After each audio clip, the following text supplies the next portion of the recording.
Buenos días, bienvenidos a todos y muchas gracias especiales por estar aquí tan pronto, el sábado a las 9 de la mañana, y os lo agradecemos especialmente. En primer lugar, quiero dar las gracias a la Organización Médica Colegial por haber pensado en mí para presentar esta mesa tan importante que se titula Medicina Preventiva y Educación para la Salud.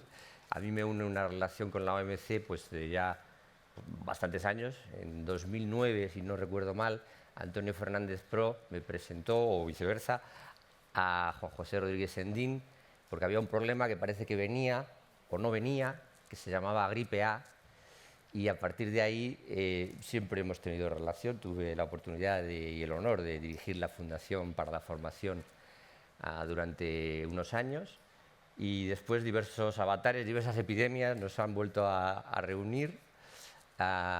Y de nuevo hoy pues agradezco sinceramente que cuenten conmigo para esta mesa.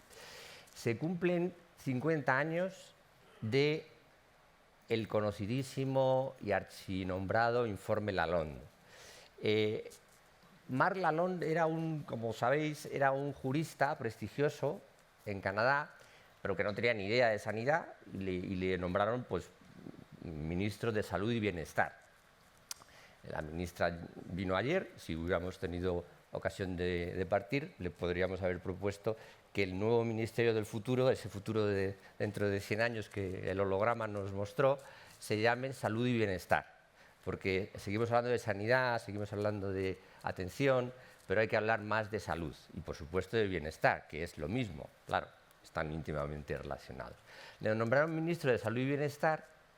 Y como no tenía ni idea del hombre, pues le pidió a los técnicos, que es a quienes hay que pedir, ¿verdad?, que le hicieran un informe para explicarle de qué iba la cosa, ¿no? Y como sabéis, ese informe reunió al final, en un magnífico esfuerzo de síntesis, lo que hoy llamamos determinantes de salud.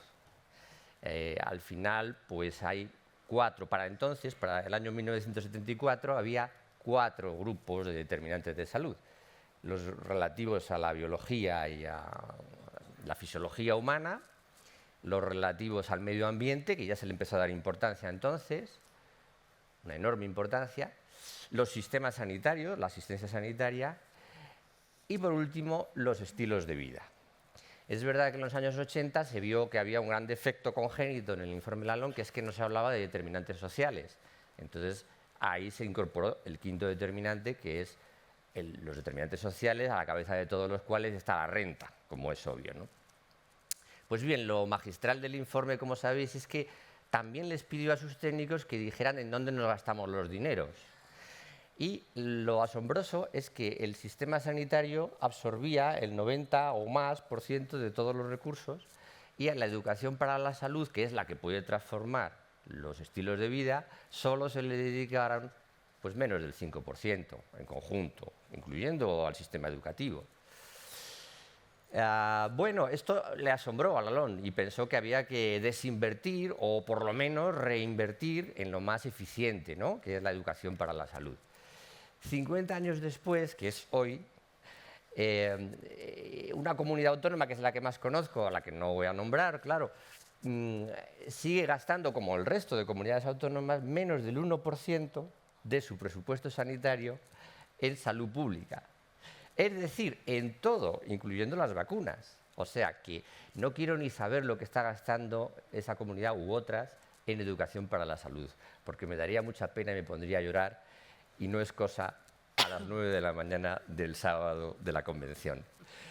Para cambiar esa realidad tenemos la oportunidad de contar con el apoyo de los colegios profesionales, los colegios médicos, de la sociedad en su conjunto y de todos los que creemos profundamente en que hay que cambiar las cosas desde lo más eficiente, que es la educación para la salud, y que es asimismo el acercar el sistema a los usuarios, a los pacientes, a las personas. Así que en esta mesa vamos a contar con 4 ponentes muy importantes, que os iré presentando de uno en uno, y que nos van a hablar, por un lado, de educación para la salud y, por otro lado, de acercar el sistema a las personas. Con esta introducción, sobre todo he permitido que vengan al desayuno algunos más, y vamos a dar paso, con mucho gusto, a nuestra primera ponente, que es la doctora Carmen Arias Blanco, a mi derecha, que es licenciada y doctora en Medicina y Cirugía por la Universidad de Córdoba. Es médico especialista en Medicina de Familia y Comunitaria, profesora de la Universidad de Córdoba e investigadora del Instituto Maimónides de Investigación Biomédica también de Córdoba. Desarrolla su actividad profesional en el ámbito rural y todos los cordobeses pueden tener la feliz noticia de que es la presidenta del Colegio de Médicos de Córdoba. Así que adelante, ella no hemos traído casi nadie presentación porque así lo pactamos, aunque hay una excepción que nos va también a venir muy bien. Y adelante, Carmen, cuando quieras. Muchas gracias, Juan. Bueno, buenos días a todos. Tengo que empezar, sin duda, felicitando al comité organizador de esta jornada. Ya después de 3 días podemos decir que se están desarrollando de una forma fantástica. Y a los que estáis aquí, pues felicito en nombre de todo nuestro colegio. Por otra parte, gracias por invitarnos a compartir esta mesa. Creo que, gracias por compartirlo con todos vosotros, porque creo que podemos aportar algo. Hablábamos con alguien, estas convenciones, estas reuniones sirven pues para eso, para hablar también en pequeño grupo y decir, oye, pues yo he hecho esto, yo lo otro. Entonces, creo que es importante que aportemos aquí eso poquito que hacemos cada uno de los colegios. Y gracias también a los que habéis madrugado en un sábado. Bien, pues os cuento.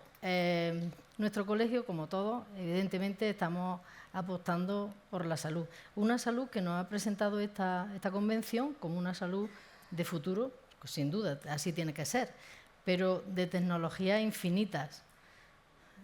Lo hemos visto también, ¿no? Bien, lo que yo os traigo quizás sea el otro polo, ¿no? Vamos a hablar de medio rural y el medio rural pues le queda mucho de llegar a estos hologramas y a estas tecnologías tan sofisticadas. Y también la otra parte que veo yo es que la mayoría de estas nuevas tecnologías van enfocadas a prevención secundaria, fundamentalmente precoz, muy precoz. Terciaria, curar lo mejor posible. Y cuaternaria, de ahí no hemos hablado casi, ¿no? Pero aquí hablamos de prevención primaria. Creo que sí que ha quedado claro en la convención que la prevención primaria, la prevención de la enfermedad es fundamental. Yo creo que la máquina va a ser más difícil que pueda hacerlo. Creo que nosotros estamos un poquito más, el contacto, esta comunicación médico-paciente facilita mucho el que haya esta prevención primaria. Y nosotros, del Colegio de Médicos de Córdoba, por supuesto que avanzamos en este aspecto, como todos los colegios, con nuestros profesionales, en ámbito de docencia, investigación y, por supuesto, la deontología, pero avanzamos también en llegar a la población. En la población con la finalidad de hacer una promoción de salud, ¿no? La promoción de salud es fundamental porque no solamente habla de la salud como se puede malentender, que es cómo está la persona, esa entidad que puede detectar una máquina, podemos detectar nosotros, sino que va más allá, implica lo que es el paciente, la persona, en el ámbito, en el medio ambiente y en el entorno en el que se rodea. Y si nosotros modificamos o podemos influir de una forma beneficiosa en ese entorno, vamos a beneficiar al paciente y vamos a evitar la enfermedad. Entonces, nosotros, conscientes de esa necesidad de promoción de salud en el colegio, pues intentamos llegar a la población. ¿Cómo? No queda más remedio que con las instituciones. No podemos hacerlo de una forma independiente, porque la población no llega a nosotros, salvo que sean nuestras consultas. O algunos medios que se pueden hacer con nuestro sistema sanitario o incluso con la privada, ¿no? Entonces, la mayoría de los colegios estamos en la capital. La capital es fácil porque tiene muchos medios de comunicación, hay muchas formas de hacer cosas en la capital. Pero nosotros, por ejemplo, en Córdoba, aunque la mayoría de los profesionales están en la capital más que en la provincia y en los 70 municipios que conforman nuestra provincia de Córdoba, pues tenemos más de la mitad de la población que están en estos municipios. ¿Cómo llegamos a ellos? Pues a través de la Diputación Provincial de Córdoba, que era el objetivo. Nos planteamos cómo podemos ayudar. Nosotros también llevamos docencias, llevamos cosas a los pueblos, ¿no? Pero aquí hablamos con Diputación y cómo podemos colaborar en la salud de la población rural. Entonces, es verdad que cuando le planteamos lo que a nosotros se nos ocurría, hacer unos reconocimientos determinados, estudiar qué se hace en los pueblos y premiar ese esfuerzo, que no todos lo hacen, evidentemente ha sido un lujo para todos los que lo han conseguido, pues le pareció muy bien a Diputación. Entonces, Diputación era el medio de contactar con los pueblos con los que íbamos a trabajar. y llegamos al objetivo que era hacer un certamen de pueblos saludables. Y es lo que os traigo yo aquí para contaros. Entonces, este certamen consistió, en un principio llevamos ya 6 ediciones, vamos para la 7ª, inicialmente en dar un reconocimiento a un pueblo. Es verdad que nosotros, nuestro afán, que lo hacemos en todo, de este rigor científico que tenemos como médicos, que no es de otra manera, la exigencia que hemos hecho para los pueblos es asombrosa, ¿no? Y de esta manera difícil de que los técnicos de los ayuntamientos de los pueblos, una vez convocada este certamen, pudieran hacerse cargo de plantear todo lo que nosotros les pedíamos que tenían que hacer o que hacían. Y pues tuvimos que, en un principio fue un pueblo nada más, los pueblos pequeños no tienen personal, era difícil que ellos hicieran esto que nosotros les pedíamos, y los grandes pues tenían más personal para dedicarse a ello, ¿no? Entonces, lo que inicialmente era un reconocimiento lo dividimos en 2. Uno para pueblos menores de 5.000 habitantes y otros para mayores de 5.000 habitantes, para que entre ellos pues, hubiera cierta homogeneidad y no compitieran grandes con pequeños, ¿no? Con lo cual, mejor todavía, ya hemos reconocido a 10 pueblos de los 77. Muy difícil lo que hacen, pero realmente cuando se les manda, a veces coincide con elecciones, a veces es difícil. Y nosotros los ítems, así que como nos dijeron que no trajemos diapositivas, yo hubiera traído miles de diapositivas y miles de imágenes preciosas de los pueblos, pero esto es lo que tenemos. Entonces, nosotros valoramos unos ítems, que son, ya os digo, muy rigurosos, pero se agrupan en 4 bloques. El primero es un plan que hay de una red andaluza de salud local, que se llama RELAS, que se hace en Andalucía, y que cumple también, se le ofrece para cumplir muchos objetivos de salud. Entonces, este RELAS es oficial, tiene que aprobarse en pleno, no es que yo diga yo pertenezco, no, aquí está todo constatado, como cualquier revista científica o cualquier artículo científico, tiene que estar todo, se aprobó en tal fecha, se ha visto el cumplimiento, está en la memoria que se ha hecho, tal. Ese es el primer bloque. Segundo bloque es de medioambiental.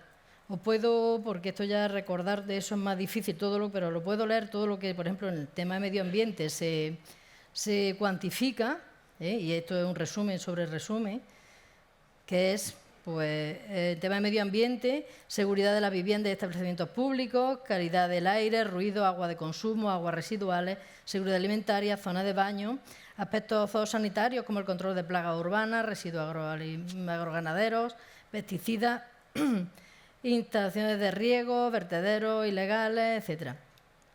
Diseño urbano, uso de suelos, solares abandonados, zonas verdes, parques, accesibilidad de zonas peatonales, carriles bici, estado de las aceras, señalizaciones, zonas para realizar deporte. Eso es un resumen de lo que le exigimos, ¿no? El tercer bloque, que son las actuaciones en estilo de vida y de conducta, que para hacer otro resumen sería la conducta en adicciones, que hay mucha colaboración en este sentido, de evitar accidentabilidad, alimentación, actividad física y ocio, conductas relacionadas con la sexualidad, estructura de participación ciudadana, en relación con violencia de género, organizaciones de voluntariado. Y por último, otro apartado, que esto, digamos, aunque no estaba organizado, que nosotros lo que hicimos fue canalizarlo, era decir, nosotros aportamos algo más, que era qué relación tenía el ayuntamiento y todo el equipo de gobierno con los subcentros de salud, consultorios o con su personal sanitario, sobre todo público, pero en estos sitios no suele haber privado. Y esa participación, que en el COVID también se hizo mucho más extensiva, y algunos apartados, como fue en los años de COVID, que se podía apuntar, pues servía para implementar el valor de ese pueblo, ¿no?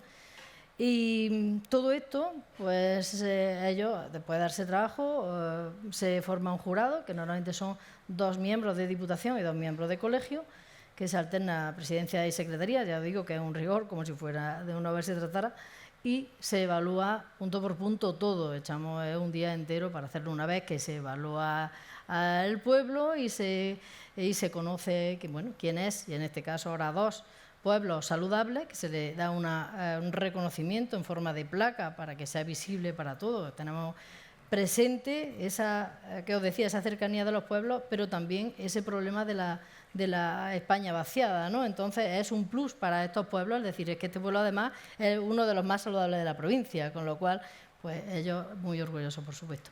Una vez que esto se pone en las redes, se hace una rueda de prensa, se le entrega a veces en actos grandes que se hacen en la Mancomunidad de Municipios en Córdoba, que es un acto importante, o en otros actos en este sentido para que se le dé visibilidad.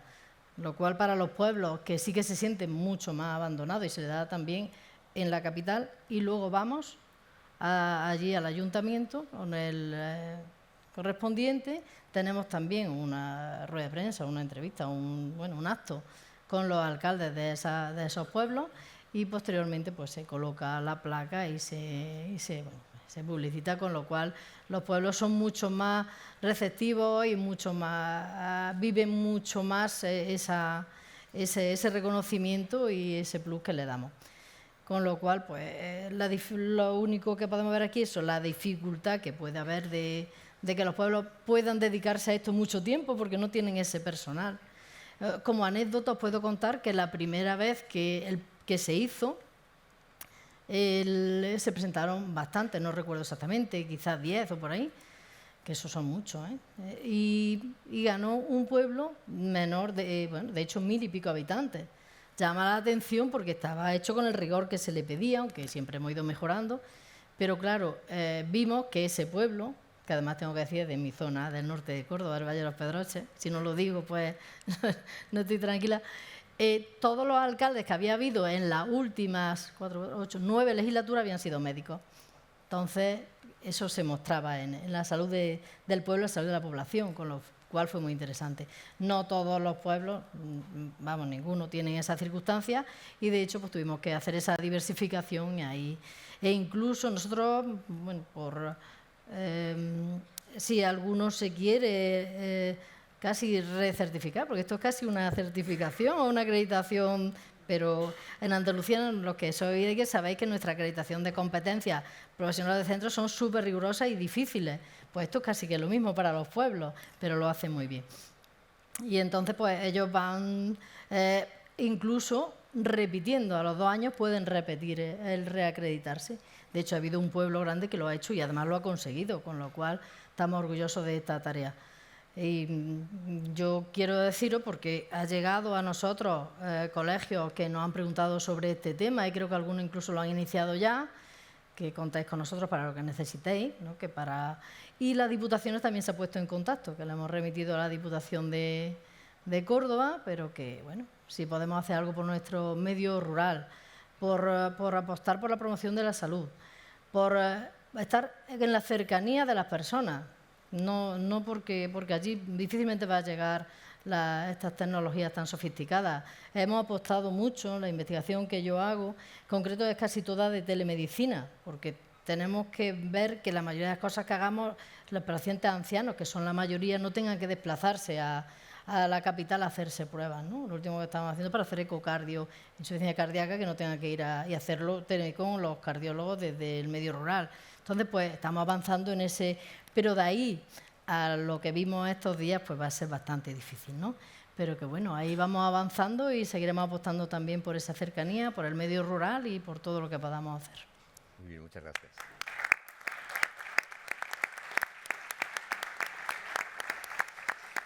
Bueno, como vamos muy bien de tiempo, yo creo que vamos a hacer una innovación en la presentación. Voy a hacer un par de preguntas a ti, porque es muy interesante que ahondemos en algún aspecto, luego así seguimos, y luego al final, como tenemos la tablet y un QR para que podáis plantear preguntas, seguro que terminamos en tiempo. Dinos, por favor, desde tu perspectiva, si sigue habiendo, de verdad, o no, diferencias profundas en el acceso a la salud entre lo urbano y lo rural. Tú, en tu experiencia, tú te has formado en grandes hospitales, vives en Córdoba, una gran ciudad. ¿Realmente existe un escalón entre la salud de los pueblos y de las ciudades? Mira, siempre que se habla de atención primaria, porque claro, en ese medio solo se puede hablar de atención primaria, yo digo que no debemos hablar, y lo digo a nivel de consejería, bueno, en los medios que nosotros nos desenvolvemos, que no hablamos de atención primaria, hablamos de medicina urbana, y atención primaria urbana y atención primaria rural, porque son dos cosas diferentes.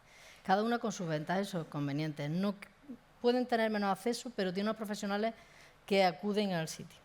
La urbana tiene más presión y a lo mejor no pueden atenderlo igual. No es exactamente que no tenga accesibilidad, creo que eso lo estamos facilitando, sobre todo los profesionales. Gracias al esfuerzo profesional. Sí. Y ya por último, para este primer aperitivo, digamos, de preguntas, el cambio climático realmente, por ejemplo, la provincia de Córdoba, que siempre da así como los máximos, ¿no?, de temperatura y tal, porque yo tenía un director, amigo, en mi hospital, en los Carlos III, que era de Córdoba, Fernando Laguna, que igual lo conocéis alguno de vosotros, muy conocido, y decía que bueno, en Córdoba siempre ha hecho calor. Dice, en Córdoba yo recuerdo, siempre ha hecho calor. ¿De verdad siempre ha hecho calor en Córdoba o ahora se nota verdaderamente el impacto del cambio climático? Bueno, en Córdoba siempre ha hecho calor y Córdoba también es Córdoba capital o la sierra por donde yo vivo, trabajo, son 5 o 6 grados menos. No es lo mismo. Pero la capital siempre ha hecho calor. Ahora hacen por lo menos 3 o 4 grados más. Nosotros estudiamos este tema y también llevamos, aunque no es el tema de ahora, pero por supuesto aprovecho para contarlo. No es salud pública, pero sí que tuvimos la oportunidad de trabajar con el Ayuntamiento de Córdoba y que nos ayudasen a un proyecto que era comunicar, ya no, porque era un proyecto más de empresariado que de salud. Pero nosotros enfocamos salud para progresar en Córdoba. ¿Por qué? Porque uno de los pilares de empresa en Córdoba es el turismo. Turismo, nosotros sabemos que hace calor y sabemos que en la siesta pues salimos menos. Y dicen, ¿por qué duerme siesta? Porque es que a ver qué hacen en la siesta. Eso es un tópico en Andalucía, ¿no? Entonces, enfocado al turismo. ¿Cómo informamos al turismo que aquí hace mucho calor? Que se preparen pues, para llevar agua. Entonces hicimos una campaña, que además la financiaron ellos, que iban los autobuses, que iban pantallas, que iban planos, que era... Esto además tuvo repercusión a nivel de toda España, porque lo vieron y entonces pues, además salió incluso en la TV1, ¿no? Y era, pues decir, hay que beber agua, a la hora esta que salga, no salga a correr a tal hora. Y todo eso está expresado de una forma fácil y en dibujo, porque es real, la temperatura está subiendo y además se ha visto que aumenta el número de infartos en relación al aumento de temperatura y todo eso pues se le explicó de una forma fácil, cual, pero eso es una realidad. Como ves, hemos vuelto a la educación para la salud, imprescindible también imprescindible para luchar contra el cambio climático. Sin duda. Muchas gracias, Carmen. Muy bien, pues ahora en segundo lugar vamos a mi derecha tenemos a la doctora Concha Villafañe de García, que es licenciada en Medicina y Cirugía por la Universidad de Valladolid, especialista en Medicina Familiar y Comunitaria y máster universitario en tabaquismo. Es instructora en apoyo vital básico y avanzado por la American Heart Association y el Consejo Europeo de Resucitación y trabaja como médico de urgencias desde hace unos años en el Hospital Mancha Centro. Es presidenta del Colegio Oficial de Médicos de Ciudad Real y tenemos todos el gusto y el honor de tenerla aquí, que nos va a hablar de nada menos que de la salud mental en adolescentes. Muchas gracias. Bueno, primero agradeceros que me hayáis invitado a esta mesa. Doy también la felicitación al Consejo, como decía Carmen al inicio, por el desarrollo de la convención. Y bueno, pues yo voy a hablaros de un proyecto muy pequeñito, que a lo mejor no tiene nada que ver con otros que se presentan, pero que, bueno, a veces ya sabéis que las cosas pequeñas también tienen su importancia, ¿no? Empiezo por decir que yo soy la presidenta de Ciudad Real y Ciudad Real es un colegio también pequeño, que estamos creciendo, ¿no? Ciudad Real tiene a su cargo 6 hospitales, bueno, a su cargo, quiero decir, tenemos 6 hospitales, y el hospital del que va a partir esto es en el que yo trabajo, que es el Hospital Mancha Centro. Curiosamente, al inicio de la vida, al final, siempre dicen que te conecta, no sé si es por 4 personas o no. Bueno, pues acabamos de conectarnos porque acabo de saber, no nos conocíamos previamente, o sí, pero no nos acordábamos. Que aquí el coordinador resulta que estaba también al inicio del Hospital Mancha Centro como yo, ¿no? Sí, sí. Y bueno, pues aquí la vida nos ha juntado ahora, 30 años después, nos ha juntado aquí. Ahora ya somos, no sé si sabes, desde hace 2 semanas, ahora nos llamamos Hospital Universitario Mancha Centro. O sea, hemos subido un escalón más y estamos muy contentos. Bueno, yo, como ha dicho, soy médico de familia, de formación, digamos, pero soy urgencióloga desde hace casi 30 años, ahora aspirante a ser también urgencióloga oficial, ¿no? Gracias a Dios. Bueno, voy a contaros un poco cómo surge todo esto, ¿no? Todo esto surge porque yo tengo unas cuantas guardias seguidas, unos cuantos turnos seguidos. En urgencias hacemos guardias y turnos largos, en mi caso, y nos dividimos en áreas, y hay un área que llamamos de especialidades que cubre la parte de la psiquiatría también. Entonces, pues coincidió que me tocó varios días seguidos en ese área. Vemos habitualmente bastante volumen de gente. Os estoy hablando en este momento de mayo-junio del año 23, y coincide que en esos días nosotros ya veíamos que estaban viniendo muchos pacientes adolescentes con problemas de salud mental. Cada vez eso iba en aumento.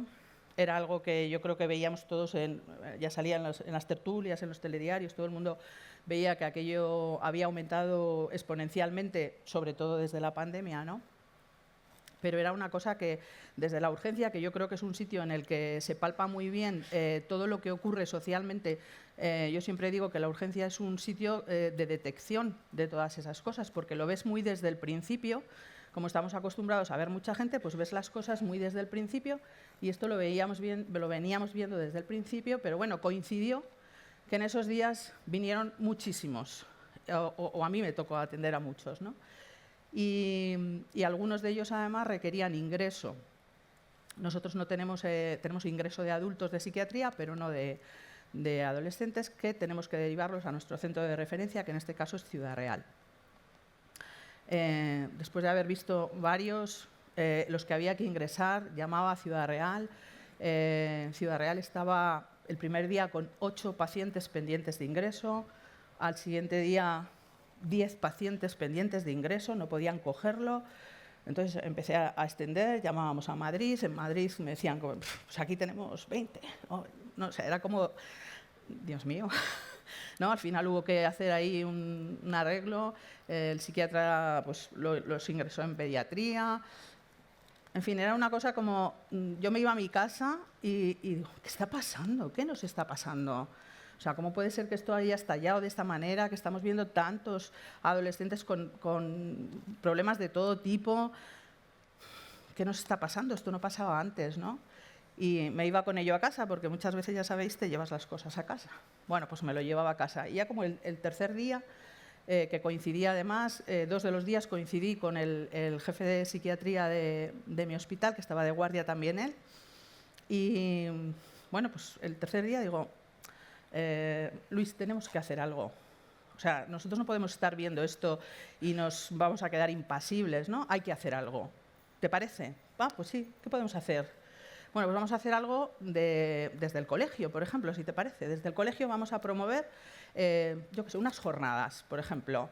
Vamos a hacer unas jornadas, vamos a intentar hacer, yo qué sé, yo le dije, prepara, si quieres hablamos, para ver quién de tu equipo puede hacer pues alguna charla para adolescentes, para padres, porque era otra cosa que me preocupaba muchísimo, porque cuando venían esos adolescentes, claro, venían con sus padres.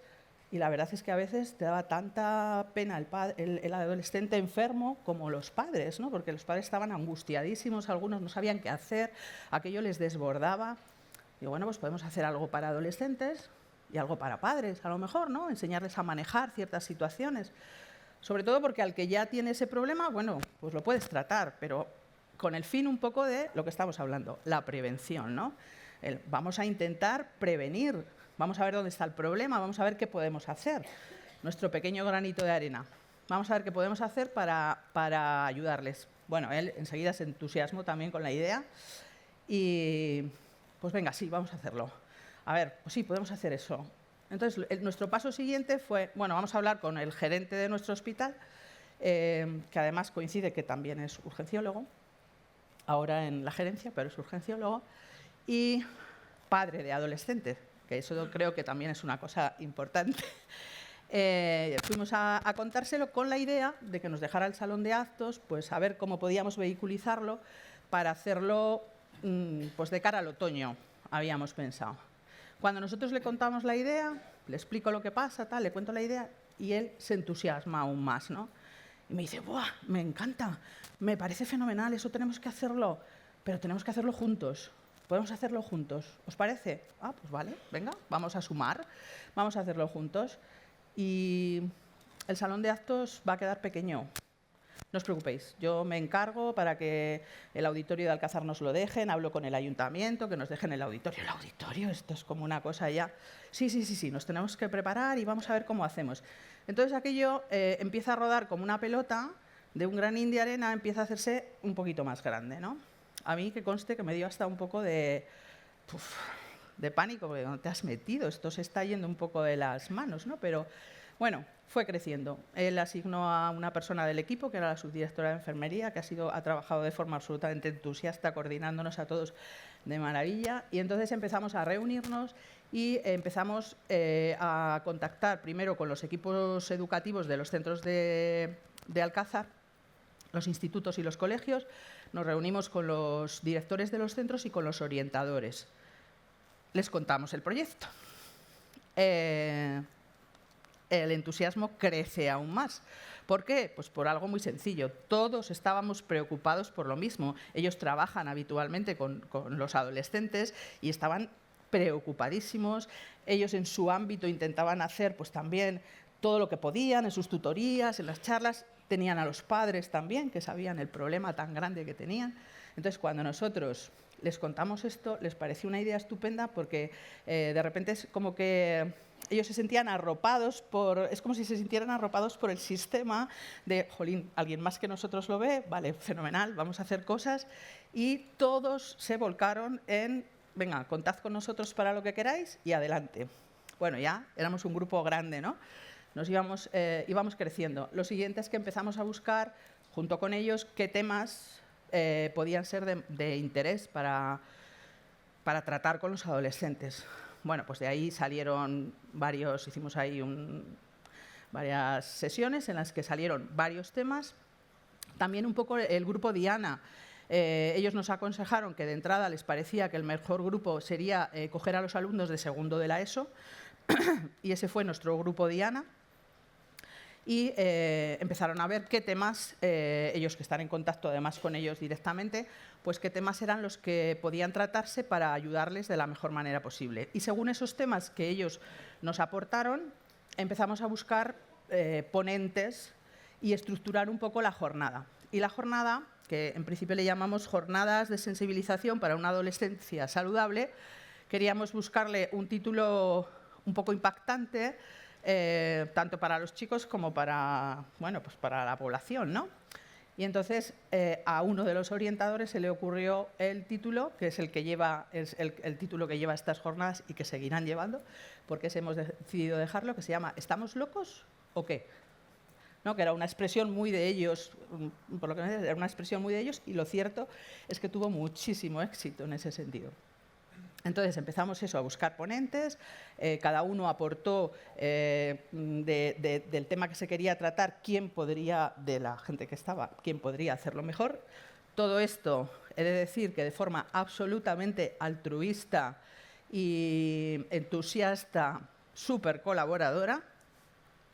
Y entonces pues organizamos unas jornadas que en la mañana se reunieron allí, las hicimos el 26 de noviembre, del 23, unas jornadas en que en la mañana se reunieron todos los alumnos de cuarto de la ESO de Alcázar de San Juan. Alcázar de San Juan, no lo he dicho, es una población que tiene 31.000 habitantes aproximadamente. Todos los alumnos de cuarto de la ESO eran 390 y algo, casi 400 alumnos. Hicimos la jornada de mañana para ellos y luego hicimos una jornada de tarde que estaba orientada hacia los padres, educadores, bueno, el público en general, porque eso estaba abierto, por supuesto. Y ahí también intentamos chequear a través de las AMPAs qué temas podían ser de interés para ellos. Y bueno, pues según eso también buscamos los ponentes oportunos. Hicimos unas pulseritas para los chicos, para dárselos a la entrada, ¿no? Con lo de ¿estamos locos o qué? Tal, que también les gustó mucho. Y bueno, pues se celebraron eso. El día 26 os cuento un poco el programa para hacer una idea de qué es lo que hablamos en aquel momento. Primero se hizo un pequeño análisis de la situación de cómo estaba la situación de salud mental en ese momento.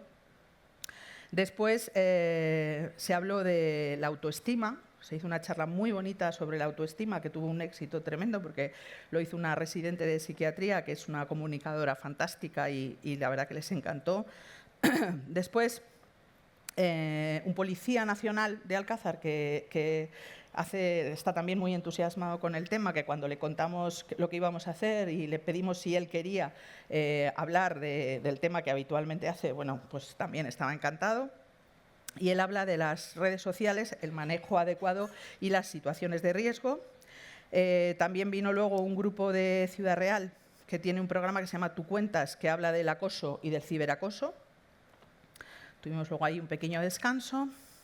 Esta fue la parte como más difícil, porque tener 400 adolescentes de segundo de la ESO metidos en un auditorio, escuchando una charla detrás de otra, aunque bueno, intentamos hacerla de la manera más amena posible, pues es un poco complicado, pues ya sabéis lo que pasa. Pero bueno, ya después del descanso conseguimos que volvieran a centrar la atención, y el final de la mañana lo hicimos en una mesa en la que fueron 4 personas, cuatro chicos jóvenes de Alcázar, con la intención de que ellos vieran, les sintieran como más cercanos, ¿no? Que querían hablar del ocio alternativo, ¿no? Proponerles otras cosas diferentes que se pueden hacer, y que incluso en el caso de estas personas, al final habían acabado casi siendo su modus vivendi, ¿no? Pues fue una residente que ha sido deportista profesional, que hablaba de su experiencia, ¿no?, con el deporte, luego pues, que hizo medicina, ahora estaba haciendo la residencia. Fue un músico que también ahora mismo dedica su vida a la música y vive de eso.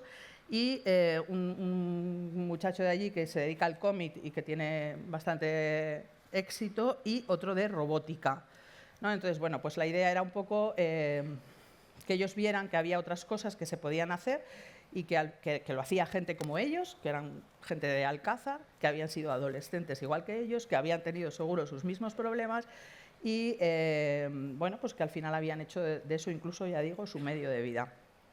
Y así terminó la jornada de la mañana. Luego en la tarde, para los padres, vino la fiscal de menores de Ciudad Real, que les habló de los aspectos jurídicos de la intervención con adolescentes. Tuvimos también una charla sobre las situaciones de riesgo en torno a la sexualidad. Otra sobre el abordaje práctico de las situaciones conflictivas en el entorno educativo, que lo hizo uno de los orientadores.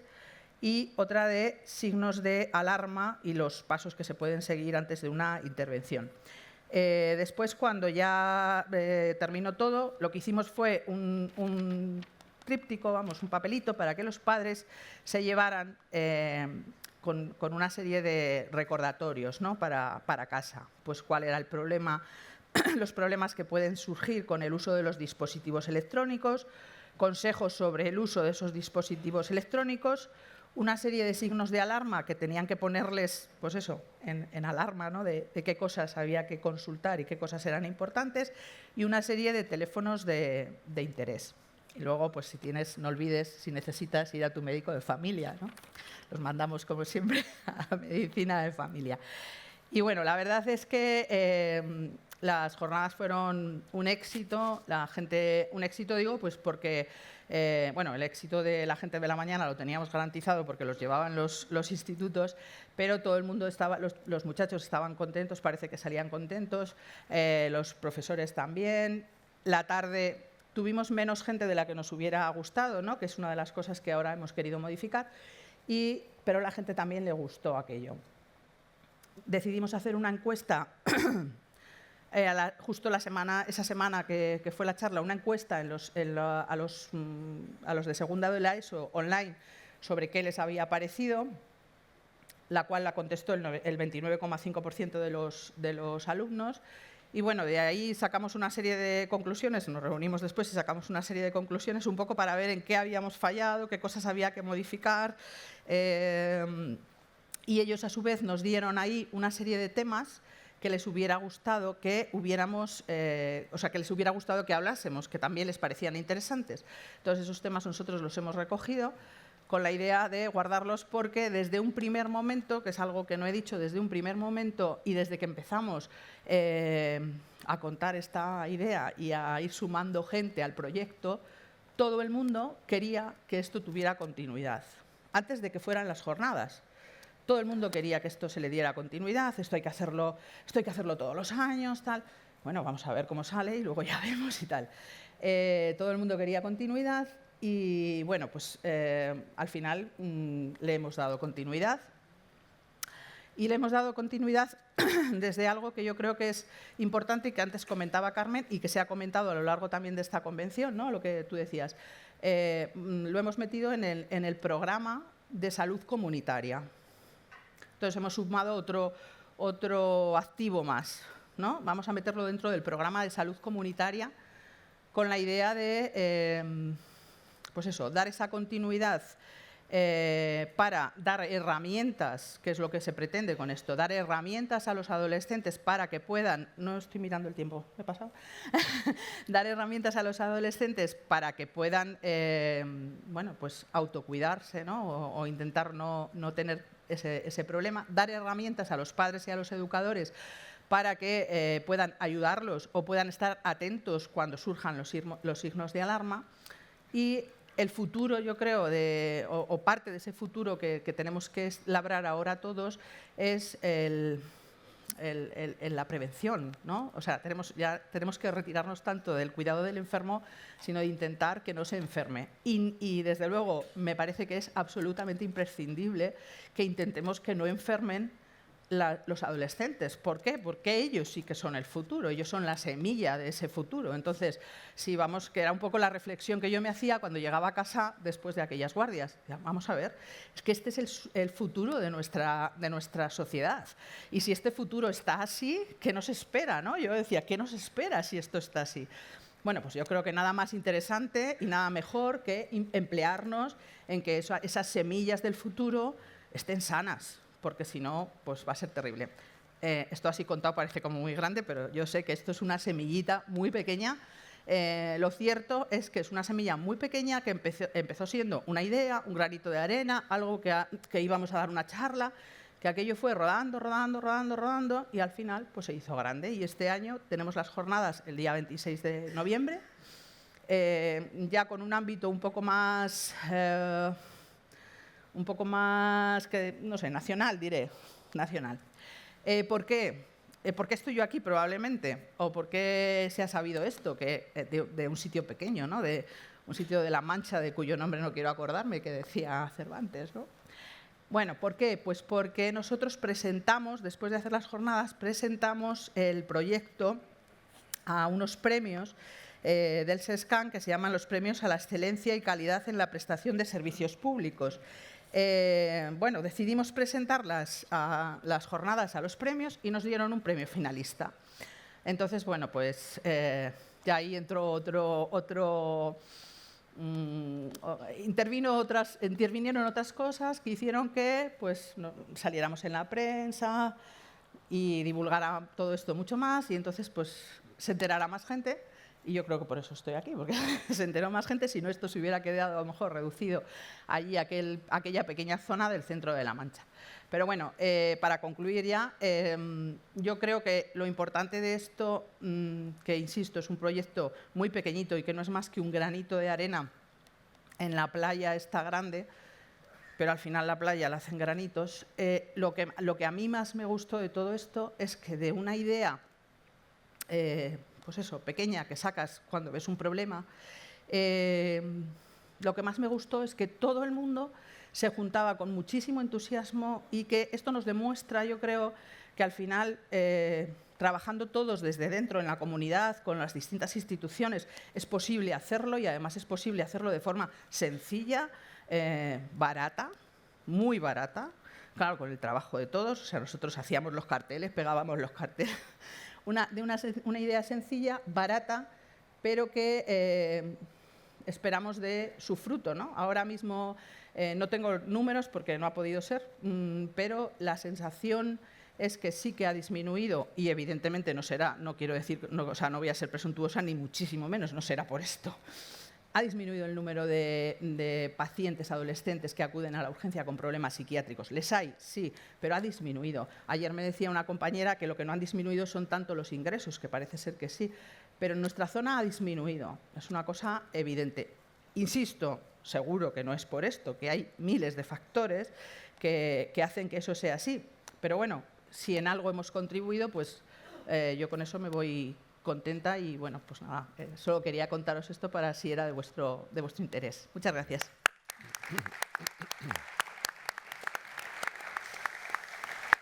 Muchísimas gracias, Concha. Cuán importante es el entusiasmo y el profesionalismo, porque ese es un valor de la profesión, ¿no? El amor a la profesión, el amor a los pacientes, al ser humano, no solo a los pacientes, a las personas, para contribuir a su mejora de salud, independientemente de cuestiones económicas, siempre por altruismo. Y es muy bonito. Una pregunta solo, y ya no vamos también de tiempo, pero quiero preguntarte si tú crees que el daño moral y psicológico que nos causó la pandemia ya está resarcido o ha quedado ahí como un estrés postraumático y está ahí latente. ¿Tú crees que ya lo hemos superado o estamos todavía...? ¿En la sociedad? En la sociedad y en los adolescentes, por ejemplo.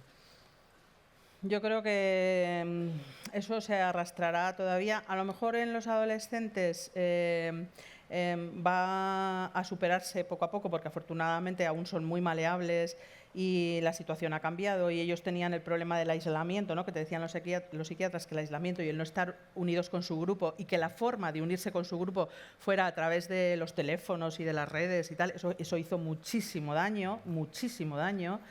Y eso ahora no ocurre, porque ya pueden reunirse con sus iguales sin tener que estar, aunque vayan con el móvil y lo sigan usando, pero no es lo mismo, ¿no? Entonces yo creo que eso a lo mejor acaba mejorando. Es cierto que lo que pasa a las heridas, igual que nos ha pasado a nosotros, vamos, yo creo que no se me curará nunca la herida del COVID.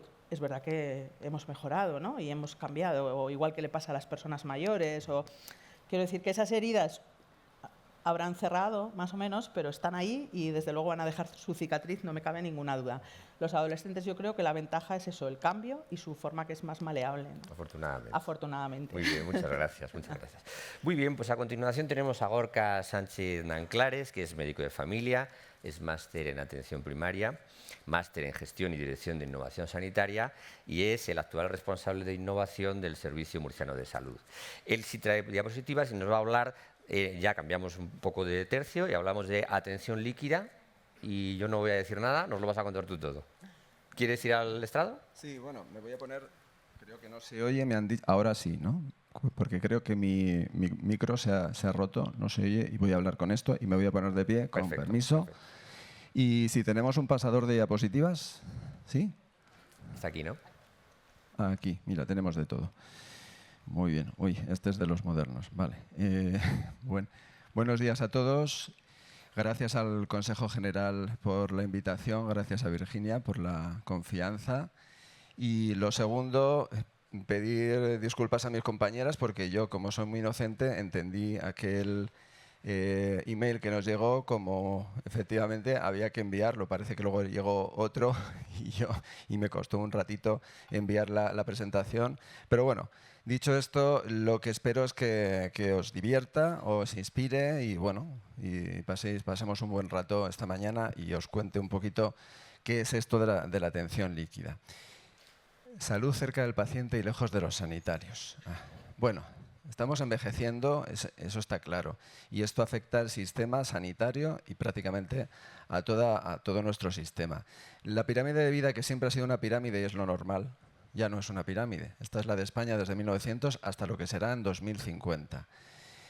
Ya estamos en fase botijo y vamos claramente a fase Z. Y como veis ahí, en cuanto los que estamos en el boom, en el baby boom, lleguemos arriba del todo, pues vamos a ver quién cuida de nosotros, ¿no? Es claramente insostenible, se ve en esa gráfica. Algunas de las comunidades ya están prácticamente casi cerca del 2050, como puede ser Castilla y León o puede ser Galicia, y otras como la de Murcia, de la que vengo, pues estamos un poquito más en 2025 o un poquito más atrás incluso, somos de las más jóvenes. No obstante, nuestro sistema ya está colapsado. Ya está colapsado y todavía no somos todo lo mayores que vamos a ser. Colegio de Médicos lo dice muchas veces, vamos a jubilarnos la mayor parte de los médicos durante los próximos 5 años. Una buena parte, mucha más tasa de la habitual. ¿Cómo vamos a solventar esto?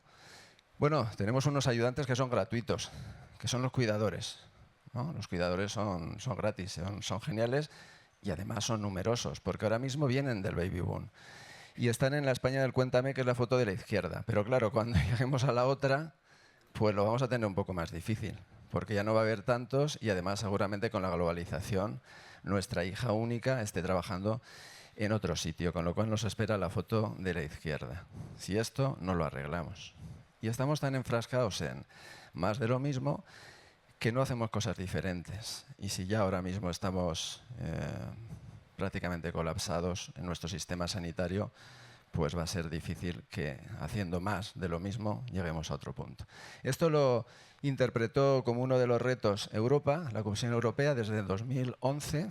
Uno de los retos principales es lo que han dado en llamarle envejecimiento activo y saludable. Dentro de ese reto se han financiado ciertos proyectos europeos, uno de los cuales es este que os vengo a presentar, en el que nosotros hemos participado. Es un proyecto europeo que se llama Pharaon, que son las siglas de pilotos a gran escala de envejecimiento activo y saludable en inglés. ¿Y qué es lo que intenta? Ciencia ficción. Intentar mejorar la vida de nuestros mayores con tecnología disruptiva. Estamos en el siglo XXI ya hace tiempo, aunque algunos no se han dado cuenta, y bueno, intenta aplicar todas esas tecnologías para mejorar la vida de los mayores. Y esto parece una contradicción y parece un poco imposible, pero ya veréis que no lo ha sido tanto. Ya hablo en pasado porque esto empezó hace 5 años y el jueves estaba volviendo de Bruselas, precisamente de la última reunión con el grupo de trabajo, 41 socios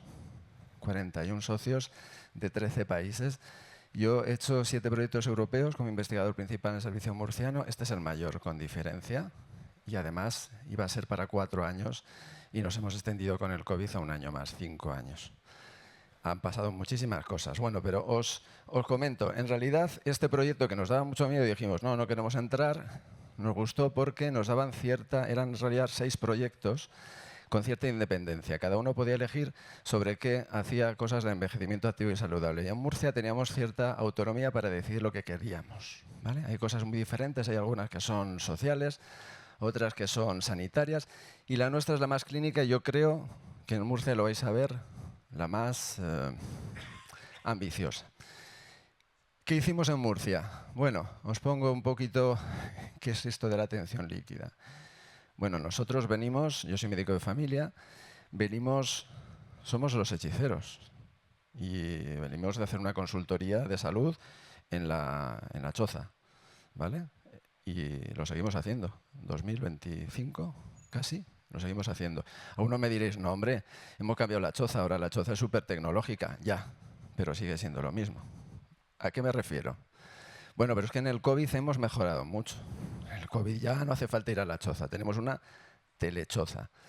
Bueno, pero al final es un sistema basado en síntomas, que como sabéis son subjetivos, y es un modelo reactivo, que espera que el paciente se estrelle y una vez que tenga una complicación, o él interprete que es así, coja cita y entonces lo veamos. Y si no, no lo vemos. Esto nos lleva a la ley de cuidados inversos, en la cual atendemos solamente a los pacientes que se quejan y no a los que más lo necesitan. Yo he trabajado en urgencias 4 años, hace bastantes años, sí. Y siempre nos decían, el paciente que está a punto de desmayarse, y lo sabéis muchos, y lo sabe Concha, que ha trabajado en urgencias y trabaja en urgencias, no es el que te llama a la puerta. Es el paciente que está calladito en la esquina y ese se va a parar y se va a caer al suelo. Nuestro sistema, por eso hay que salir, cuando estás de guardia, hay que salir un poquito a echar un ojo a la sala de urgencias, a la sala de espera. Nuestro sistema no sale a la sala de espera. Nuestro sistema habitual solo ve a los pacientes que se quejan y cogen cita. Al que está a punto de caerse, no le hace caso. Esto, por ejemplo, lo podéis transportar a las residencias. ¿Qué es lo que pretendemos? Bueno, pues pretendemos con esas tecnologías tan disruptivas que no sonaban como a chino para los mayores, aplicar sobre todo el IoT, el Internet of Things, ¿vale? Es decir, la sensorización. Esto no suena a chino porque lo llevamos muchos de nosotros en la pulsera, en nuestro smartband, en nuestro smartwatch, incluso en nuestro móvil nos va diciendo cosas. Y con esto hacemos una revolución, porque podemos hacer una atención basada en signos, que como sabéis son objetivos, al contrario que los síntomas, y proactiva, en la cual nosotros le estamos diciendo a los pacientes: oye, te estás desviando. Yo no me he notado nada. Imaginaos que nosotros somos capaces de llamar a los pacientes en lugar de estar siempre esperando que los pacientes nos llamen a nosotros. Esto es la auténtica no evolución, sino revolución. Y esto es lo que nosotros le hemos dado en llamar atención líquida. Y con Faraon, en concreto, pretendíamos ensayar este nuevo modelo de atención líquida que creemos que es mucho mejor para los pacientes mayores y sobre todo para los crónicos. Y además, fijaos si hemos sido valientes. Esos son los pacientes crónicos, la pirámide de población de pacientes crónicos de 4 grupos que tenemos en Murcia. Nosotros elegimos los más difíciles. Ya veis, a medida que vamos aumentando en edad, pues vamos teniendo más crónicos y más complejos. Es decir, de color rojo son los crónicos complejos, ¿vale? Los que están en el rango 5 del GMA, del grupo de morbilidad ajustada. Pues nos metimos con los más difíciles y con estos ya podemos con todos. ¿Y qué pretendíamos? Pues ensayar este cambio de modelo con 150 pacientes mayores de 55 años, algunos fueron de 98, intentar este nuevo modelo proactivo, preventivo, virtual, más eficiente, sostenible, más respetuoso. En fin, hacer las cosas de otra manera, no estar solamente viendo a las personas que se cogen cita. Yo que soy médico de familia, una de las cosas que más me llamaron la atención en mi residencia era que era responsable de la salud de entonces mis 2.000 pacientes. Vinieran o no vinieran a verme. Y uno de los indicadores me decía: tú tienes que tener un 10%, un 12% de diabéticos, pues por tanto tienes que tener pues 120 pacientes diabéticos. Y solo tienes diagnosticados 80. Tienes una accesibilidad baja. Pero si no vienen, no, lo siento, que te pagamos para que cuides a toda la población. Porque nuestro objetivo no es ver a los que se apuntan, ni mejorar las listas de espera, ni pedir más recursos simplemente, sino dar el mayor nivel de salud a nuestra población, esté o no sana, piense que está sana o no. Y eso es el artículo 43 de la Constitución. A ver qué empresas tienen un objetivo así, una misión tan chula. Bueno, ¿y qué pretendíamos? Explorar los resultados en salud, eficiencia en la atención, retorno social, satisfacción de los usuarios y usabilidad. ¿Van a ser capaces de usarlo? Eso es casi lo que menos nos importaba. Y en esas 5 dimensiones, a lo mejor hasta les mejoramos. Bueno, son crónicos, esto va a ser difícil en un año, en 15 meses, no lo sé. Hicimos, como no pretendíamos decirles cómo se tenía que hacer, lo hicimos participativo y creamos 6 grupos de trabajo. Y lo hicimos todo online. Grupos de trabajo en los que estaban pacientes, cuidadores, familiares, ¿vale? Aparte de todos los profesionales implicados en la insuficiencia cardíaca, para diseñar cuál era el modelo de insuficiencia cardíaca crónica, que como sabéis es la enfermedad casi del envejecimiento o la fisiología del envejecimiento del siglo XXI que queríamos ensayar en Faraon. ¿Vale? Y bueno, nos sobró una semana. Esto en tiempos del COVID. Tuvimos que reclutar y hacer todo esto, toda la fase de requisitos, en lugar de editarla porque somos muy listos, hacerla de forma colaborativa con gente que no conocíamos y lo hicimos a través de una encuesta. Bueno, y nos sobró una semana. Esto fue un éxito total. Si salimos de esa, vamos a llegar al final, ya verás. Bueno, ¿y qué se diseñó? Pues se consistía en esto. Esta es la parte tecnológica. Había pacientes de 3 tipos, todos llevaban fundamentalmente 4 cacharros. Bueno, el móvil lo llevamos casi siempre, ahí tenía una aplicación y en esa aplicación se imbricaban el smartband, el esfingomanómetro, ¿vale? Un esfingo electrónico que iba por Bluetooth y una báscula. ¿Por qué? Se tienen que pesar todos los días los pacientes con insuficiencia cardíaca porque cualquier oscilación de 1 kilo o 1,5 kilos puede ser predictora de descompensación. Y luego, los que estaban un poquito peor, les sensorizábamos hasta la casa y algunos hasta los electrodomésticos. No me lío más porque esto es súper largo y vamos mal de tiempo. Y bueno, ¿cómo fue el reclutamiento? Bueno, todos los pacientes fueron propuestos por sus clínicos, médicos de familia o médicos hospitalarios, con esos criterios de exclusión que os pongo ahí de forma resumida. Y a todos les contactamos, pero a muchos terminamos excluyéndoles por criterios logísticos. ¿Vale? Y esto fue bastante duro, porque para llegar a los 150 nos tiramos un montón de meses, dame más, dame más. Esto es como los hermanos más madera, que no nos faltan pacientes. Y al final conseguimos los 150, pero nos tuvieron que proponer nuestros compañeros hasta 350. Una vez que tuvieron los 150, lo instalamos. Sí, pues ya. Los instalamos y luego los formamos. Esto es simplemente para que veáis que esto del plug and play, ¿son 5 minutos, Juan? Ah, perfecto. Vamos bien entonces. Para que veáis que esto de la tecnología, porque ahora hay un grupo de trabajo, por ejemplo, en atención primaria que se llama telemonitorización, y mucha gente se piensa que esto es comprar y enchufar. Enchufar al modelo y quién está detrás. ¿Qué hacemos con eso? Es que ahora te llega la sensorización de los pacientes. ¿Y qué? ¿Pero se ha cogido cita? ¿Cómo lo veo? ¿Cómo contacto con él?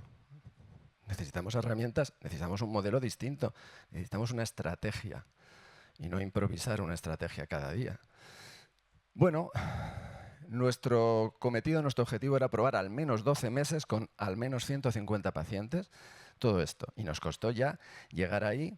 Ya viste lo de los requisitos en pleno primer confinamiento de COVID. Ya habéis visto lo que nos costó reclutarlos a todos e instalarlos. Tela.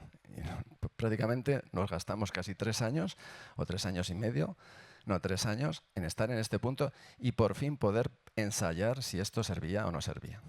Bueno, y aquí vino la mejor tecnología de Faraon, de la atención líquida, que es un call center, en realidad es un command center, porque no es reactivo, sino que es proactivo. 5 enfermeras, y yo a Miguel le digo que es enfermera también, son mayoría las chicas, que sacamos de la bolsa de especialistas que apenas estaba sin tocar, la bolsa de especialistas en enfermería familiar y comunitaria, y que han sido una maravilla, los 5 ángeles de la guardia que están detrás de la tecnología y de esta nueva forma de atención proactiva. Esta gente no está esperando, sino que te llama a ver qué es lo que pasa. Se implicaron, incluso en la parte de reclutamiento que nos faltaba, en la instalación y, por supuesto, en la formación.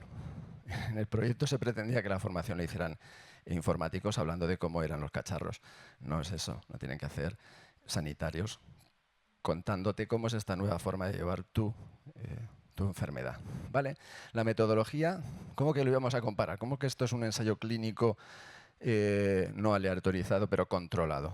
Pues bueno, hicimos 2 grupos con 2 cortes comparables con esos 4 factores de confusión: sexo, edad, morbilidad, con el nivel de complejidad GMA, que son 5 grupos excluyentes, y el nivel sociocultural, con el índice de privación, que está validado como predictor de la mortalidad. Es decir, no vale, te has cogido los pacientes pijos y los has comparado con los pacientes chungos. No, aquí son iguales, ¿vale?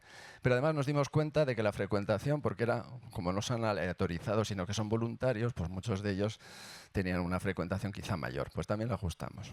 Bueno, vamos al grano. Ya voy terminando. Estos son los resultados. Estos son resultados de actividad. Para quien se piensa que esto es estar detrás de un ordenador y no ver a ningún paciente, casi 130 visitas domiciliarias a lo largo de un año. 1.251 contactos telefónicos. Muchos de ellos, sobre todo por salud, pero también por temas de incidencias tecnológicas o de seguimiento. ¿Y qué se hizo con ellos? Pues no se pasaba simplemente todos a la atención convencional. El 72% casi lo solucionaba el propio call center. Y solo el 23% se lo pasaba al médico de familia. El resto es bastante minoritario, como veis. Bueno, esos son la actividad, pero ¿y qué? ¿Qué pasó con esto? Nuestra muestra no era representativa, eran más bien varones en lugar de mujeres y un poquito más jóvenes de lo normal. Y con estudios un poquito mayores de lo que es esa pirámide invertida que os he presentado al principio. Pero bueno, es una muestra no representativa, que es la que utilizamos siempre en innovación. La adherencia en la app fue muy grande. Hicimos talleres presenciales, de los cuales insuficiencia cardíaca y relajación fueron los que más gustaron. ¿Y esto se usa? ¿Cómo que se van a usar? Bueno, hay un indicador que es el SUS, el System Usability Scale. Por encima de 68, ese es el que pasan todas las aplicaciones que tenéis en vuestro móvil, por ejemplo, y todas las aplicaciones nuestras fueron usadas por encima de un 68%, que es el nivel de aprobado por nuestros abueletes y abuelitas. Y en la segunda, aún mejor, sobre todo la parte de la app, que era clave, que mejoró. Vale, pero bueno, se usa, pero ¿sirve? Pues fijaos. En conocimiento, cómo estábamos al principio y cómo hemos estado después. Fijaos qué cantidad de gente no sabía de qué iba su enfermedad, los rojos y los negros, y cómo eso se fue aclarando claramente poquito después. En el autocuidado, fijaos, estos son cuestionarios, todo significativo, con una P con 3 ceros. 0000, ¿vale? A ver, ahora, bien. En peso, bajaron de media 4 kilos, de promedio. Hubo alguno que bajó 12, 18 kilos. Esto tiene que ver con la prevención porque les cambió, y lo dice muy bien, sus hábitos de vida. El que bajó 18 kilos sigue vivo, ¿eh? Calidad de vida. Pues los cuestionarios también nos dijeron que tenían mejor calidad de vida a pesar de que son muy mayores y están muy estropeados, tienen muchas patologías. Y su calidad de vida es raro que vaya mejor en un año y medio. Pues ahí lo veis. Y fijaos, el cuestionario psicosocial y el de Goldberg, que los empleábamos también estadísticamente significativo, ¿eh? Mejoraron, los empleábamos para detectar como cribado depresión y ansiedad. Más cosas, impacto frente a control. Bueno, y esto para los inversores. ¿Esto qué? ¿Lo continuamos ahora que se termina la financiación europea, Gorka? Se ahorraron más de 60% de días de ingreso hospitalario frente al grupo control. Más del 60% de días. Y hablando del verano, que hace mucho calor, en Murcia también hace mucho calor como en Córdoba, y el verano que hicimos esto hizo extraordinariamente calor, fueron 4 meses de fuego, y eso le sienta mal a todos, pero a los pacientes con insuficiencia cardíaca particularmente. Y nos decían, todos los años ingreso 1 o 2 veces, y no sé qué pasa, que este año vamos muy bien. Pues toquemos madera. Consultas externas, ahorramos el 22%. Todo esto está validado, ¿eh? Urgencias, ahorramos el 27%. O sea que si hacemos otras cosas, igual no tienen que acercarse tanto y complicarse. Impacto frente a control. Voy terminando. Ahora les dimos a los que se habían formado en autocuidados, porque esto es prevención secundaria, les dimos un diploma. Y estábamos tan contentos que, no a todos, a los que lo habían hecho bien, que fueron la mayor parte, pero no todos. Y nuestra gerente estuvo ahí para repartirlos y hicimos una mesa, la mesa final, en la que 3 de los pacientes de forma representativa hablaban y estaban en el centro y contaban cómo Faraón les había cambiado su vida. Yo que he hecho unos cuantos proyectos europeos, creo que es difícil que haya algunos en los que un ciudadano te cuente si sabe algo de ese proyecto europeo. ¿Vale? Igual ha visto algún cartel, pero poco más. Pero que te lo cuenten los 3 pacientes y que te digan cómo les ha cambiado su vida, eso debería ser la norma, pero de momento es bastante novedoso, ¿vale? Si von der Leyen se entera. Bueno, y ya terminando. A mí me gusta esta parte, a mí me gustan mucho los números, analizarlos, como habéis visto, estas cosas, pero joder, hay una parte que es muy importante, que es el tema cualitativo. Yo diría aquí que hay 4 pilares de mejora respecto a la atención convencional, y lo dijeron los pacientes. Esto fue un poco el resumen de lo que los pacientes nos comentaron y os lo compartimos en un vídeo muy bonito en el que lo cuentan de primera mano. Seguridad, motivación, cambio saludable y seguimiento. Pedro y Carmen, por ejemplo, contaban. Carmen es la mujer de Pedro. Pedro tiene insuficiencia cardíaca. Él iba un poco por libre, era un poco bala perdida y con esto está encauzado. Carmen está encantada. Y sobre todo da mucha seguridad porque tú dices, bueno, si me equivoco, antes de que me estrelle me van a llamar. Esto parece mentira, ¿no? Pero se puede hacer. Es la base de la atención líquida. Mari Carmen estaba totalmente casi desahuciada. No había forma de que le mandaran al cardiólogo. Ella vivía en Yecla, que está en una esquina de Murcia, y desde que le dijeron que tenía insuficiencia cardíaca parece como que ya, que lo siento, que esto es de la edad y no hay manera. Y desde que empezó con Faraón, vio que podía hacer cosas y se daba cuenta de que mejoraba. Y entonces, pues... Y luego Virgilio dijo la frase clave, yo sería más de Faraón que de centro de salud. Alejandro, los mayores somos... A mí me gusta más leer que caminar, pero realmente lo que tenemos que hacer es hacer un poco más de deporte y esto tiene un gran beneficio social. Y termino ya. Paco y Pepa, que son muy viajeros, pues dicen, yo da igual a qué país vaya, porque Faraón siempre está detrás mío. Me lo llevo puesto y no les tengo que contar ni en otro idioma a las personas que me están viendo cómo voy. Esto me persigue, me acompaña a cualquier rincón. Es independiente del lugar. me quedaría con esa frase, la de Virgilio: yo soy más de Faraón que de centro de salud, yo soy más de atención líquida que de la atención convencional. Nosotros estamos convencidos de ello, creo que lo hemos demostrado y creo que debemos de extenderlo no solo a todos los pacientes con insuficiencia cardíaca en la región de Murcia, sino a todos los pacientes que lo puedan necesitar, los crónicos y los vulnerables. Nada más y muchas gracias. Muchas gracias, Gorka. Muchas gracias. Importante es estar pendiente de nuestros pacientes, sea con herramientas o sin ellas, pero es muy importante. Vamos ahora a hablar con Rosa Jasso Litago, que es licenciada en Geología, empresaria, directora de JPI Consultores, miembro del patronato de la Fundación Instituto Hermes a favor de los derechos digitales de los ciudadanos, y ha sido directora general de Planificación Estratégica e Innovación de la Caja de Ahorros de Navarra y directora de la Fundación de Seguridad Social. Ella tiene una ponencia que se llama Proyecto Piloto Acercar, que es una iniciativa del Colegio de Médicos de Navarra. Te voy a pedir ahí brevedad y muchas gracias. Adelante. Bueno, pues en primer lugar, el capítulo de los agradecimientos, especialmente a la OMC por contar con nosotros y específicamente al Colegio de Médicos de Navarra por depositar la confianza en que esta presentación de un proyecto promovido por ellos la realicé yo. Así que muy agradecida en todas las partes. Nuestro proyecto con carácter general se parece bastante a lo que acaba de contar Gorka. Y digo, se parece bastante porque no es idéntico y quizá nosotros hemos tenido una suerte que ha sido desarrollarlo un poco más tarde. Comenzamos un poco más tarde y ya teníamos algunos aprendizajes hechos. La idea surge por la singularidad de Navarra, que no es singular en otro sentido que la capacidad, ¿no?, de gestión de su propio Servicio Navarro de Salud y la dispersión geográfica. Navarra tiene una capital pequeñita, todo lo demás son pueblos y los pueblos con carácter general de los mayores que hay tienen 5.000 habitantes. Por lo tanto, estamos en una comunidad con una dispersión poblacional grande. Y la dispersión poblacional, ya sabemos todos, porque se ha hablado aquí y no me voy a repetir, así acortaré parte de la presentación, tiene los problemas arraigados al envejecimiento y, en consecuencia, a la despoblación.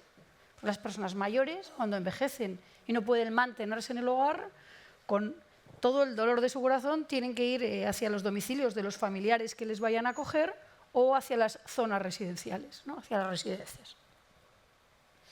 En este sentido, nos parecía que era importante reducir el gap que en este momento se produce en las zonas rurales, tanto desde el punto de vista de la salud, del ámbito de la salud, como desde el ámbito social, servicios no adaptados, infraestructuras. Cuando hablo de infraestructuras, sobre todo me refiero a redes, ¿no? Valorar un poco cuál era esta situación y proponer un proyecto de innovación social, en este caso también a los fondos europeos, Next Generation en este caso.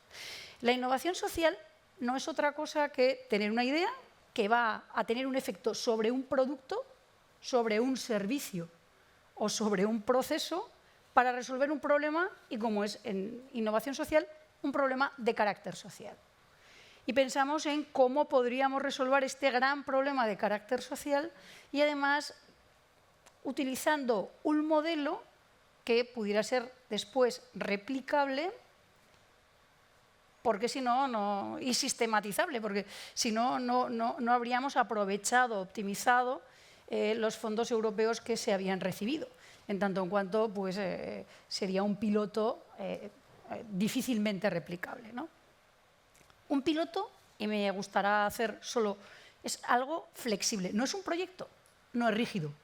Es una cosa muy flexible que tú tienes que ir adaptando durante las fases del piloto hasta conseguir el óptimo que te hayas primero diseñado, llegando a ese óptimo y valorando después el coste-beneficio de esas adaptaciones. Si el coste-beneficio para alcanzar ese óptimo es razonable, será un proyecto, además de sistemático y replicable, implantable. Y si el coste-beneficio no es interesante, probablemente tendremos una gran idea que se podrá localizar en determinadas zonas, que requerirá de otros ámbitos de subvención a los tradicionales y que también tendremos que perseguir. Con este contexto decidimos diseñar un proyecto, en este caso promovido, como decía al principio, por el Colegio de Médicos de Navarra, contando con la colaboración y la promoción de ADACEN. ADACEN es la Asociación de Personas con Daño Cerebral Adquirido, pero que también últimamente pues, está trabajando con muchas personas que tienen deterioros cognitivos. Estas dos organizaciones, una representando la parte social y otra representando la parte de salud, fueron, como decía, las promotoras del proyecto, y en su diseño pensábamos que el proyecto tenía que tener un enfoque de abajo arriba, porque en el mundo rural, si no, las cosas no funcionan, lo decía antes Concha. Si nosotros no conseguimos que se implique la estructura social de base, no vamos a hacer que este proyecto se desarrolle con toda la amplitud y toda la fuerza que requiere. La estructura social de base nosotros la entendemos desde un triángulo ordenado con las entidades locales, los ayuntamientos, las empresas que operen en la zona y las organizaciones sociales. Al final son las tres cosas que nos van a interpelar a cualquier ciudadano. Cualquier ciudadano va a estar empadronado en un ayuntamiento, con lo cual el ayuntamiento tiene la capacidad de interpelarle. Casi todos pertenecemos a una, dos o tres organizaciones sociales, por lo tanto estas organizaciones sociales también nos pueden interpelar y evidentemente trabajamos en empresas que generalmente, sobre todo en el ámbito rural, están en el entorno. Por lo tanto, si estas tres palancas eran capaces de agregar a toda la información y de replicarla, el ciudadano, el paciente, la persona, el usuario de los servicios se iba a colocar en el centro y esto sería el modelo. Un modelo centrado en la persona, rodeado de estos tres pilares que montarán una construcción social y que le permitirán estar permanentemente informado y que además van a colaborar, porque el piloto también es colaborativo, y van a participar activamente en el desarrollo del piloto. Entonces dijimos, bueno, si todo esto lo quieren hacer, ya solo queda pensar en qué vamos a hacer en el piloto. En ese momento empezamos a diseñar el proyecto y pensamos que dentro de esta colaboración había dos actores que no habían aparecido y que nos parecían fundamentales. Eran los dos actores en referencia al Gobierno de Navarra. El Servicio Navarro de Salud y, en este caso, el Departamento de Presidencia, porque tiene todo el acceso a las instituciones sociales, y el Departamento de Derechos Sociales. Con lo cual, al Gobierno de Navarra se contactó con estos tres departamentos que, encantados, quisieron participar del proyecto y apoyar el proyecto. Es decir, que específicamente, además, Salud lo hizo con interés, porque dentro de su estrategia en Navarra aparecían situaciones similares a las que va a proponer este proyecto y le alineaban muy bien el despliegue de sus propias estrategias. Por lo tanto, su colaboración ha sido activa y continúa siendo activa en este momento, ¿vale? Y quiero hacerlo constar porque al principio es una cuestión de fe. Cuando a un departamento le propones una idea que le vas a desarrollar en un piloto, que en fin, ya veremos cómo va saliendo y cómo yo me voy adaptando al piloto, es una cuestión de fe. O sea que el agradecimiento es sincero, ¿no? A partir de ahí, un objetivo: mejorar la calidad de vida de las personas mayores, vulnerables o fragilizadas en los entornos rurales y retrasar la salida de este entorno rural. Porque la salida de este entorno rural no os tengo que decir a vosotros lo que supone.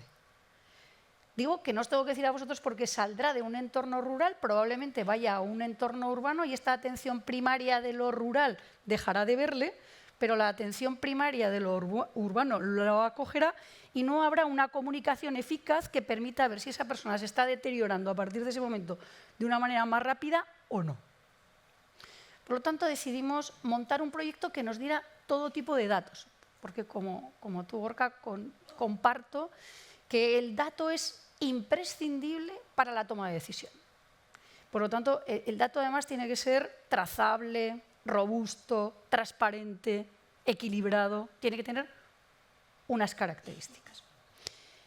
El proyecto consiste en monitorizar a las personas, hasta aquí nada que Gorka no haya dicho, y con mecanismos o instrumentos más o menos parecidos. La verdad, con herramientas parecidas. La verdad es que la diferencia está en que nosotros monitorizamos en continuo, de manera individual, en los domicilios y en las residencias.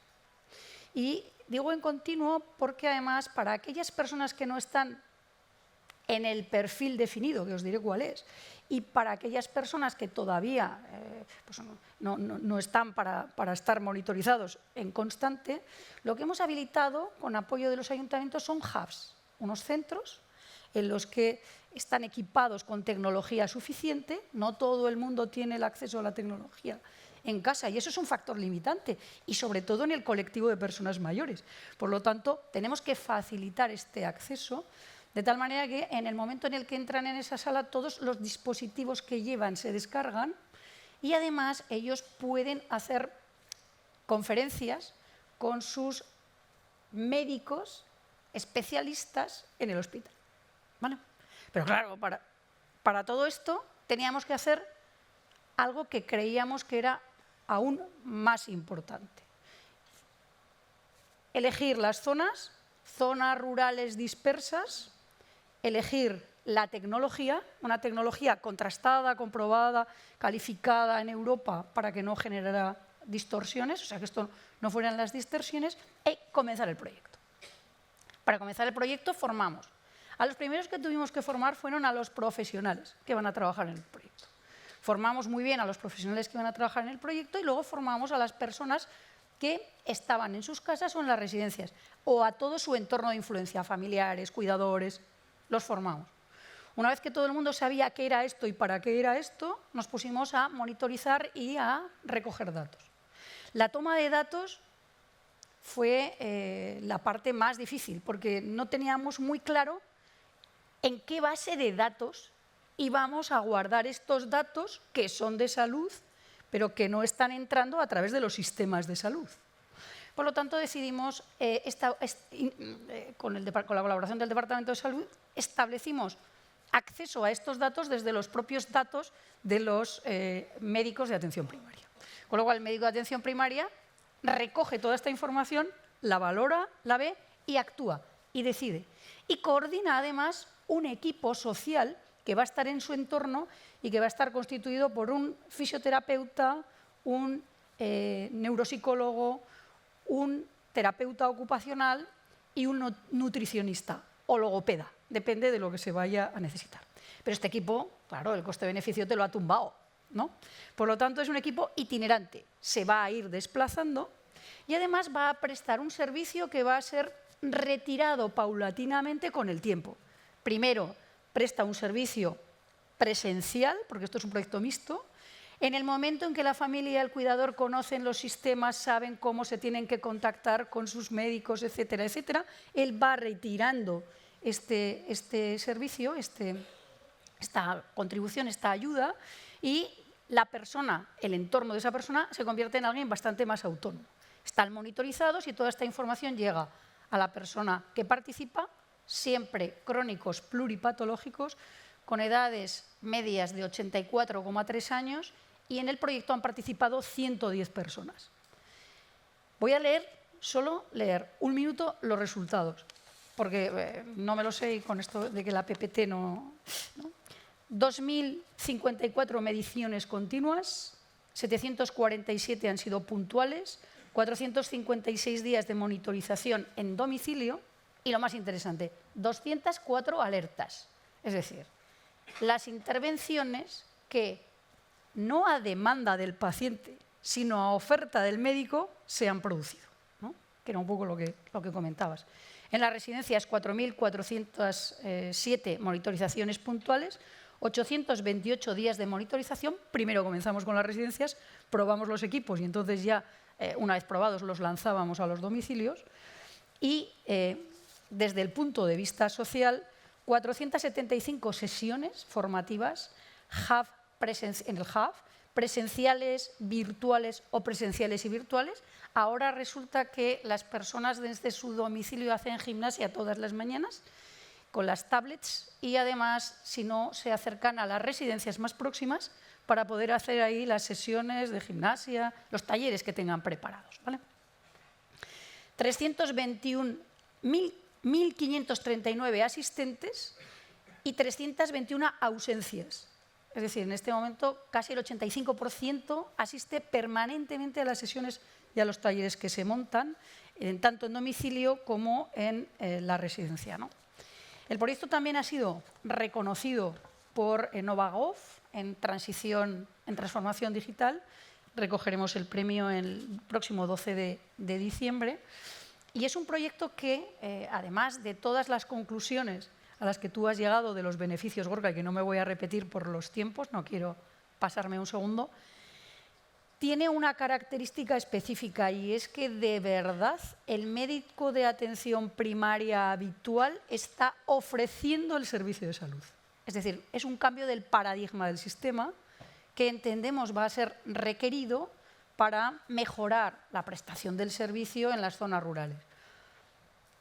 Todo el resto de los beneficios, tú ya los has comentado, yo lo único que hago es ratificar que el proyecto funciona así, probado en otra comunidad que no tiene nada que ver, y el futuro del proyecto lo veo en dos direcciones. Hemos presentado un Interreg Sudoe con el Gerontopol de Burdeos y el Pedro Nunes de Portugal, y el Servicio Navarro de Salud pues quiere, obviamente, implementar este piloto y tendrá que hacer los ajustes pertinentes para llevarlo a toda la comunidad. Y esto es un poco lo que os quería contar, y 5 segundos. Muchas gracias, Rosa.